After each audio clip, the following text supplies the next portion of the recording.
So let us quickly turn our Bibles to the book of 1 Samuel chapter 12 and verse 23 onwards. Hallelujah. The Bible says, For moreover as for me, far be it from me that I should sin against the Lord in ceasing to pray for you, but I will teach you the good and the right way. Only fear the Lord and serve him in truth with all your heart, for consider for what great thing he has done for you. Hallelujah. Today the word of God is saying that what he says, that if you do not pray, what it is equivalent to sin. When you don't pray to your Father, you are sinning against God. That's what the word of God says. Let me not sin of ceasing of praying for you. Hallelujah. So here the prophet Samuel is telling that if you do not pray, you are committing what? Sin. Hallelujah. My brother and sister in Christ. And that's why prayer must always be a part of your Christian walk of life. Hallelujah. And that's why when the disciples saw Jesus doing great signs, wonders and miracles, they did not come and tell, teach us how to do miracles, teach us how to heal the sick, teach us how to cast out demons. What they came and asked Jesus? Teach us how to pray. Hallelujah. And that's what we know, that our Lord's prayer has been recorded in the Gospels. Hallelujah. What the disciples came and asked Jesus? Teach us how to pray. That's what they asked. They did not say, teach us how to do miracles, teach us how to heal the sick, teach us how to cast out demons. No. Because the Bible says in 1 Samuel 12:23, it says that if I do not pray, I am sinning against God, my brother and sister in Christ. And thus way, we must always pray.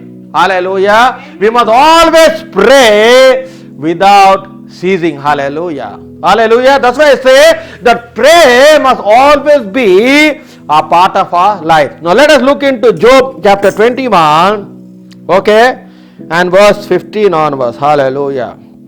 What he says clearly, Job chapter 21 and 15, here they tell him, who is the Almighty that we should serve him? And what profit do we have if we pray to him? Indeed, their prosperity is not in their hands. The counsel of the wicked is far from me. He says, who is the Almighty God that we should serve him? And what profit do we have if we pray to him? What do I gain if I pray? To who? To God. But there is a lot you gain, my brother and sister in Christ, when you pray to God. Because the prayer sometimes it takes time to be answered. You think that God is deaf. Hallelujah. What do you think sometimes? That God is not answering to your prayer because you are praying, and there is no result. Hallelujah. So what they say is, why I must pray to the Almighty God? What do I benefit if I pray to him? My brother, my sister in Christ. And we must always pray, irrespective of what is happening in our life, irrespective of what problems you are going through in life. Prayer must always be a lifestyle. Prayer must always be a lifestyle. Hallelujah. And that's why the disciples were taught what they were taught? How to pray. Hallelujah. How to pray they taught. Hallelujah. My brother and sister in Christ. Because Jesus Christ knew that without prayer, you cannot do an effective ministry. For you to be effective, it must always be backed up with prayer. Hallelujah. And that's why it is very much important. You need to understand clearly, my brother, my sister in Christ. Because many people nowadays, they do not even bother to pray. Even in this pandemic, when they have the lot of time, they do not want to pray. Hallelujah. You know why? Because the devil is always keeping them busy with the things of this world, that they do not have time to pray. Hallelujah. But Jeremiah 29:13 says, when you call me, when you search me with all your heart, I will be found, my brother and sister in Christ. And God wants us to pray, to pray continuously. Hallelujah. And how we must pray? Without ceasing. You see in Luke chapter 18 verse 1. Hallelujah. In Luke chapter 18 and verse 1, let us see what the word of God says. In the Gospel of Luke chapter 18 and verse 1. And not lose, are he saying them after telling a parable what Jesus is telling? That you must always ought to pray and do not lose heart. Because certain things are not happening in your life, it does not mean that God is silent and God is not answering to your thing. Because why? Everything happens according to the timing of God. Everything happens according to the will of God. My brother, my sister in Christ. It does not mean because God is not answering a prayer at this moment that God is no way with you.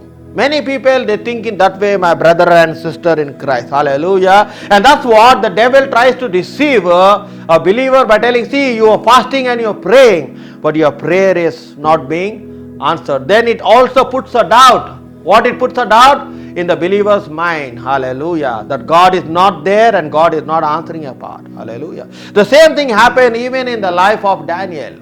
Many people are like Daniel. The Bible says that Daniel was righteous in the eyes of God. Daniel was faithful. And Daniel had a very powerful prayer life. If you look into Daniel chapter 6 verse 10.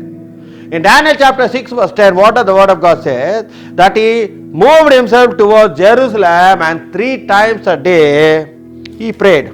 Yes or no? That's what the Bible says clearly. In Daniel chapter 6 and verse 10. In Daniel chapter 6 and verse 10, what does the word of God say? He says, now when Daniel knew that the writing was signed, he went home and in his upper room with his windows open towards Jerusalem, he knelt down on his knees 3 times a day and prayed and gave thanks before his God, and was the custom since his early days. He went to his home, to the upper room, and what he did, he kneeled down. He kneeled down and he prayed to who? To his father. Hallelujah. Because it was his custom. It was his custom since early days. That means every day, 3 times a day he prayed. Daniel. Okay? You see clearly? My brother and sister in Christ, and that was the life of Daniel. Hallelujah. Hallelujah. Daniel had a very good prayer life. Daniel was righteous, Daniel was faithful to God, and Daniel feared God. But when we come to the 10th chapter of Daniel, verse 2, he says, in those days, I, Daniel, was mourning for 3 full days. I ate no pleasant food, no meat or wine came to my mouth, nor did I anoint myself. All these 3 whole weeks were fulfilled. Yeah, he was fasting and praying. Who? The same Daniel. Daniel was fasting and praying, my brother and sister in Christ. For what? For 3 whole weeks, that means 21 days. But in 21 days, his prayer was not answered. You see clearly, my brother, my sister in Christ. Now this person who is praying every day for 21 days, he is praying. And what is happening? His prayer is not being answered. For 21 days passed by, but nothing happened. Hallelujah. Because there are certain things that happen in the realm of the spirit which any believer don't understand. The problem, Jesus also said that if I tell you of earthly things you do not believe, how much more will you believe if I tell you of things of the heaven? My brother and sister in Christ, because we don't understand the things of the spirit. We understand the things of the flesh more than the things of the spirit. Why? Because the thing of the spirit is unseen. You cannot see what is happening behind you. The same thing was happening in the life of Daniel, that this man who prayed 3 times a day from his early custom, he prayed for 21 days, no answer. You see clearly, that's what sometimes, when we pray, we don't get answer. For a long time, we don't receive any answer. Hallelujah. But then, after the 21 days, the Bible says that God sent his angel, hallelujah, to tell Daniel and say, the day you humble yourself, for you are the beloved of the Lord, for your praise has been answered, but there was a hindrance in your prayer, in you receiving it. My brother, my sister in Christ, whenever a believer prays to God with his heart, sometimes the devil hinders the prayer. Hallelujah, my brother, my sister in Christ. Hallelujah. Your prayer goes, who takes your prayer? The angels take your prayer. Hallelujah. That's why David said, let my prayer be like an incense coming to your dwelling place. In the book of Revelation, we know that the angels took the incense, that is the prayer of the saints, where? To the throne of God. And God has answered their prayer, but when the prayer came, what is happening? It is not coming to the believer. The answer is not coming to the believer. Why? Because there is a hindrance. There is a hindrance in the spiritual realm, which a believer cannot understand. And here clearly, Gabriel, the angel, has given the insight. What he was saying, that there was a war that was happening in the heavens. Hallelujah. Hallelujah. What was the war? He says the king of Persia and Michael the archangel had to fight. They are fighting. Why? Because there is a prayer that has to be answered. And here the devil doesn't want that prayer to reach the believer. That's what happens in our life sometimes, that when we pray, there is a war that is happening in the realm of the spirit, which a believer don't understand. Hallelujah. And thus way, we need a strong anointing of the Holy Spirit to break that barrier so that that prayer comes. Hallelujah. So what happened after 21 days? There was a fight, and finally the prayer was answered when? On the 21st day. But the angel of the Lord is telling to Daniel, the day you have prayed, it has already been answered. But it did not reach the believer. That's what happened today, that many people's prayers are being hindered, is not coming to them. Why? Because there is a spiritual battle taking place which the believer does not know and he does not understand. Because there is always a war. There is always a war that happens for every believer, my brother, my sister in Christ. And that's what I always believe. That's why even when Job went through persecution, when Job's faith was tested, Job himself did not know that there was a challenge between God and Satan. You see, in first chapter of Job, Satan is going around the world. God is asking, where are you? He says, I'm going around. He said, don't go there. Did you see this man, my servant? He is a righteous man. His name is Job. Job did not know. Did not know, because suddenly, in one day, what happened? Everything he lost. You see clearly, what he lost? He lost his children. He lost his wealth. He lost what he lost? He lost his health. Three things happened. Three things. His children were killed. He lost his wealth. And physically health was totally destroyed. And Job was thinking, what happened? All suddenly in one day? How can it happen? You see clearly. But Job never understood. Job never understood. I'll tell you something, my brother, my sister. The devil can touch your physical body. The devil can touch your finances, but the devil cannot touch your spirit, because your spirit is connected with God. Because it is God who gave the spirit to man. The Bible says God breathed into Adam. You see clearly, and Adam became. God breathed his spirit. So the spirit is there. Satan could touch his finance. Satan could touch his family. Satan could touch his health by giving him sickness. But Satan cannot touch your spirit. You see clearly. You need to understand. That's what you need to understand as a believer. That Satan cannot touch your spirit. But Job's spirit was connected with God. And because he was connected, what did he say to his wife? His wife is telling what? Why are you still holding your integrity with God? See, you're believing in this God. You see, that's where the devil sometimes uses the other person. You see, you believe this God, you worship this God, you do sacrifice to this God. You see what this God did for you. It killed our children, it took away all our wealth, and now you see, you're a miserable man. Who said? It is Job's wife. But what did Job say? Because he was connected in the spirit. Job is telling, for the Lord has given and the Lord has taken. I came out of the dust, so I'll return back into the dust. But the Bible says that he never sinned against God. You know why? Because his spirit was connected to who? To God, my brother and sister in Christ. And that's why you need to understand that Jesus, when he was living on this planet Earth, his spirit was connected to God. That's why temptation came even to Jesus, just like how temptation comes to each one of us. Because Jesus was also like flesh and blood, like how you and I are today. But the Bible says that Jesus was able to overcome every temptation, because his spirit was connected by 24 hours into 7 into 365 days with his Father. If you ask me today, who is the only person who is connected continuously in the spirit, I will not tell any man of God, no pastors, I will never say that. I can say it's only one person who was connected 365 days into 24 into 7 is only Jesus. My brother, my sister in Christ Jesus. Hallelujah. He was being tempted, but he was able to overcome temptation. My brother and sister in Christ. You know what was the last temptation for Jesus? The last temptation for Jesus was on the cross when he was hanged. The thief on the cross said, if you think you are the Son of God, save yourself and save even us. You see clearly, he was tempting Jesus to come down and to save them. But Jesus told him clearly what Jesus knew, because his Father said that you have to die on the cross.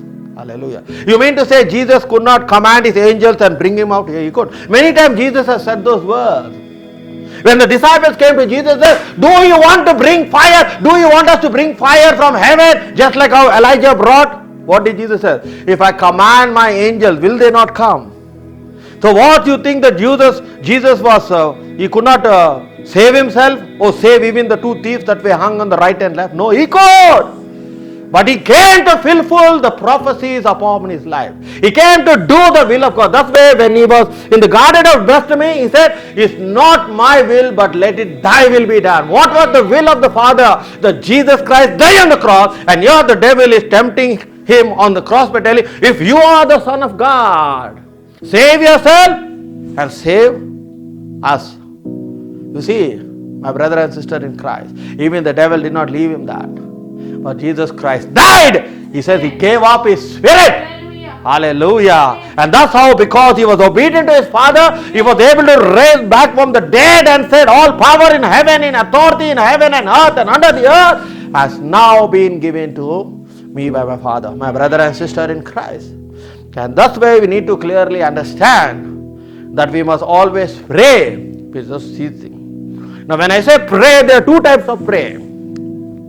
One prayer is praying with understanding, and one prayer praying in the Spirit.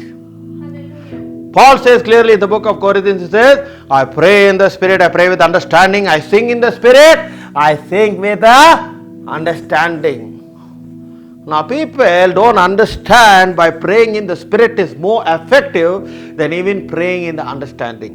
Amen. You know that clearly. The Bible says that. We have to pray in the Spirit. In Jude chapter 1 verse 20, see before Revelation what he says, the word of God. In Jude chapter 1 and verse 20. Jude chapter 1 verse 20. Hallelujah. Read if it's there. What does it say clearly in Jude chapter 1? And pray in the Holy Spirit. Amen. Yes, the Bible clearly says there, build up your faith and pray in the Holy Spirit. Pray in the Holy Spirit. Amen. Clearly, that's why Paul is telling to the church in Corinth, I pray in the Spirit, I pray with understanding, I sing in the Spirit and I sing with the understanding. Hallelujah. My brother, my sister in Christ, that's what Jude is telling, that you must pray in the Spirit. Hallelujah. And that's why when you pray in the Spirit, the devil does not understand your prayer. Hallelujah. And that is very much important for the church, my brother and sister in Christ. And that's why Jesus Christ is telling, pray without ceasing. Amen. Pray without ceasing. Amen. Because when God has a great plan upon your life, I'll tell you something, the devil is always behind you. Amen. The devil is always behind you to knock you down. He will never try to leave you when you have a great plan and a purpose thing. He never spared Moses. You see clearly, he wanted to kill Moses when he was a child. That's what he went through Pharaoh and ordered what? That all the firstborn of the Hebrew slave to be killed. But God delivered Moses. And where did he land him up in? In the house of Pharaoh. Amen. When Jesus Christ was born, he entered into Herod, the devil. Because they said that the king is born. He says, who can be king when I am king here? And what again the Bible says? That Joseph was warned in a dream to take the mother and the child where to? Egypt. Why? Because the devil wanted to kill even Jesus when he was a baby. What I'm trying to tell you, when you are being called with God, when you are being anointed by God, the devil is always behind you, my brother and sister in Christ. And that's where must be all prayer is always a powerful weapon. God. Amen. Hallelujah. That's why it must say, for we do not wrestle against flesh and blood, but principalities, powers, and spiritual wickedness. We are wrestling not with people, we are wrestling with the power of darkness, which you and I cannot see. And that's where clearly Jesus is saying. And that's where today, what is happening, that you are not praying as how you used to pray. Hallelujah, my brother and sister. That's what today the Lord is telling us to minister. Watch therefore and pray. See in Luke chapter 21 verse 36. Luke chapter 21 and verse 36. Luke 21 and verse 36.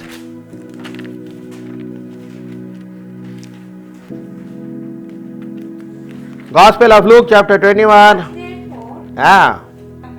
Watch therefore and pray always, that you may be counted worthy to escape all these things that will come. It's only pray will make you escape from the hands of the devil.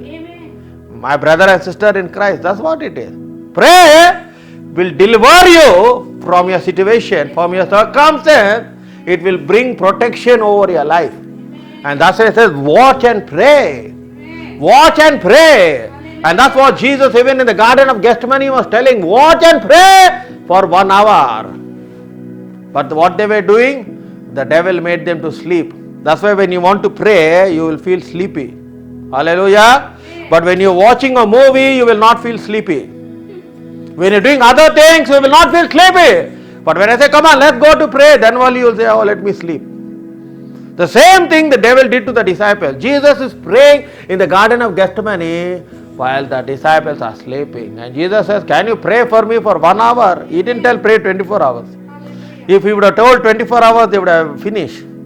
He didn't tell them. You know why? Because Jesus will always use the little. He will not expect something great from you. He will not expect something great from you.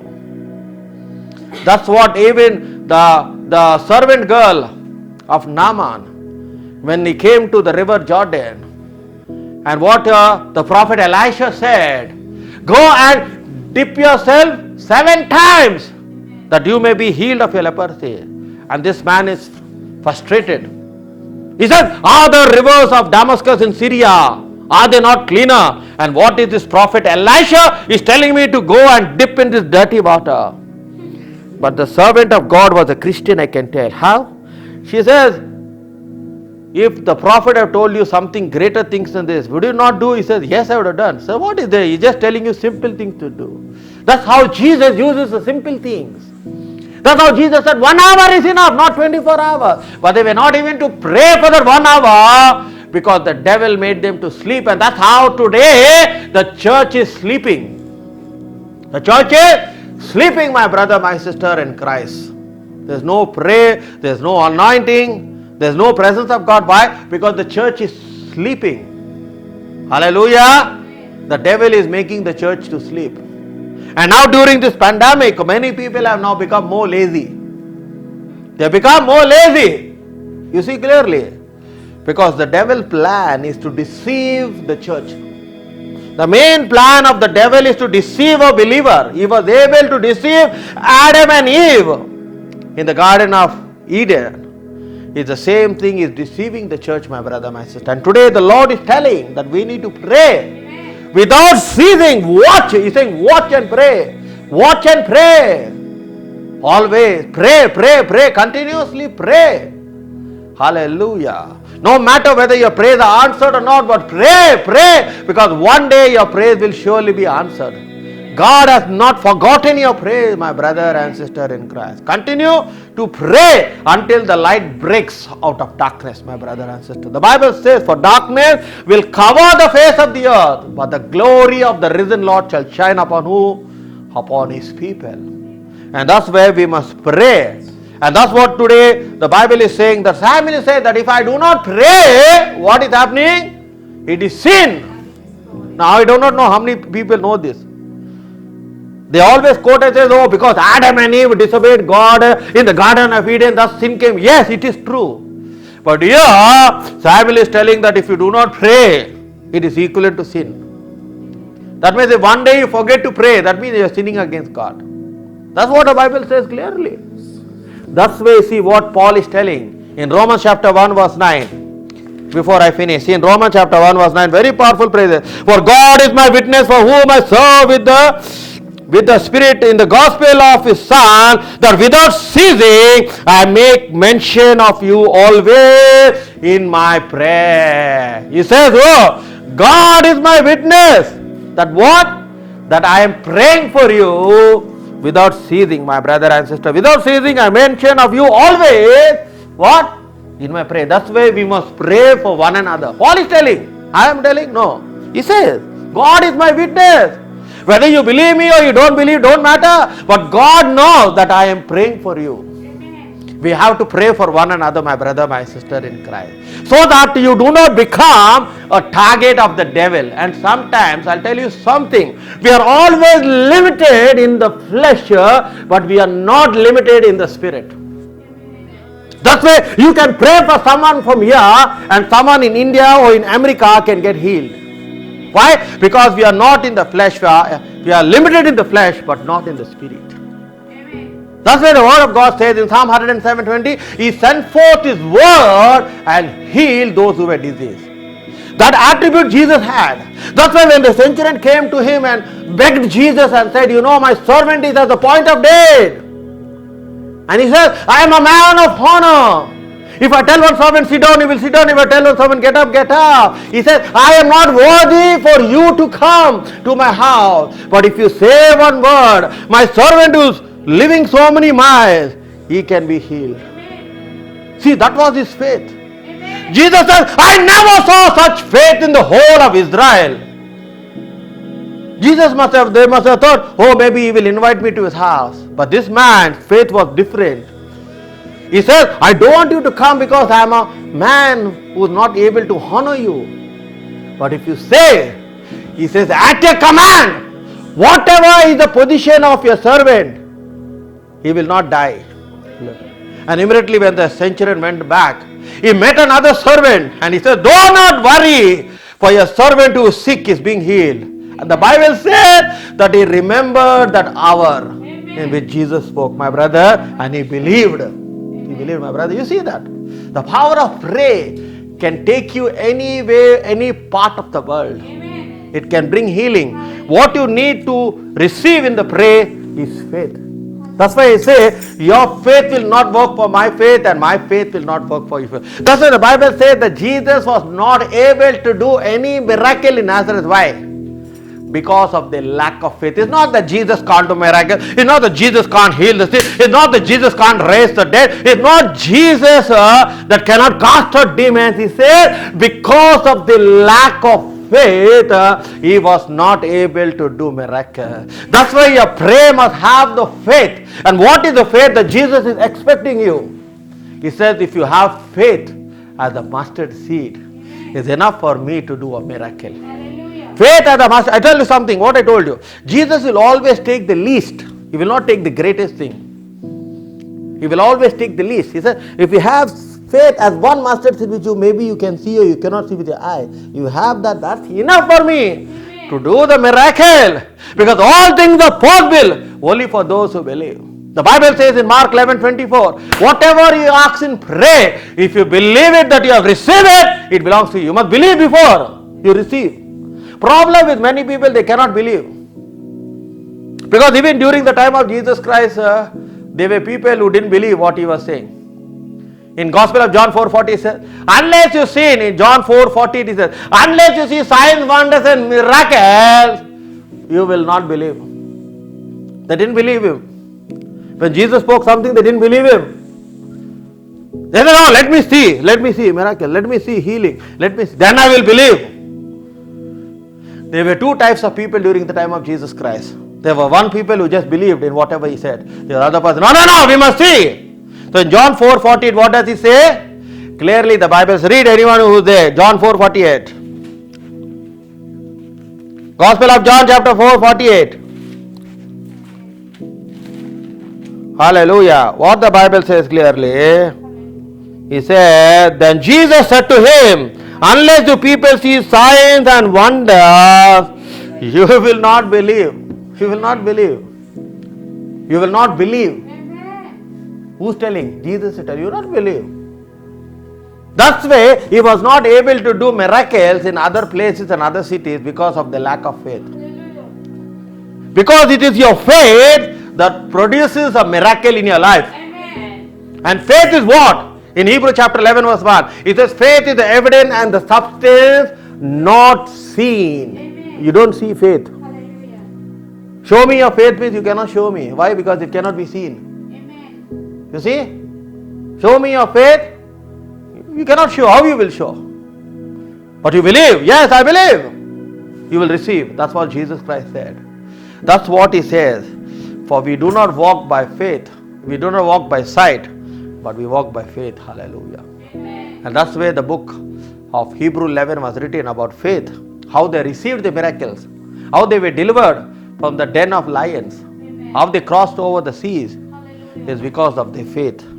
And faith comes by hearing and listening to the word of God. Romans 10:17 says, faith comes by hearing and listening to the word of God. So when you have that faith, you receive. Amen. No one can stop it, not even the devil. And that's why today, my brother and sister, if you are not praying, at least in a day, you are sinning against God. That's what today the Lord is speaking to 1 Samuel chapter 12 and verse 23, that we must pray. Amen. We must pray every day. When we get up, when we go to bed, we must always continue to pray. And that's what Jesus is telling in Luke 21:36, watch therefore. Watch and pray. Why? Because you do not know the time and the hour when the Son of Man shall come. For he shall be like a thief. When everyone is sleeping, he will come at that time. He will come at the time that you do not expect him to come. Jesus is not going to tell, I'm going to come tomorrow morning. No. Bible does not say that Jesus told any date, any year, any time. Bible does not record. But many people, they write books to become famous. God told this year is going to happen. God told that year is going to happen. God told blood moons you must see happen. Nothing happened. Blood moons came, everyone came, everything happened. No. Why? Because the Bible says that Jesus never mentioned the time and the hour. Because he said it is subjected to the will of my Father. Hallelujah. And that's why in the life of Jesus, in our lives, everything happens according to the time of God and according to the will of God.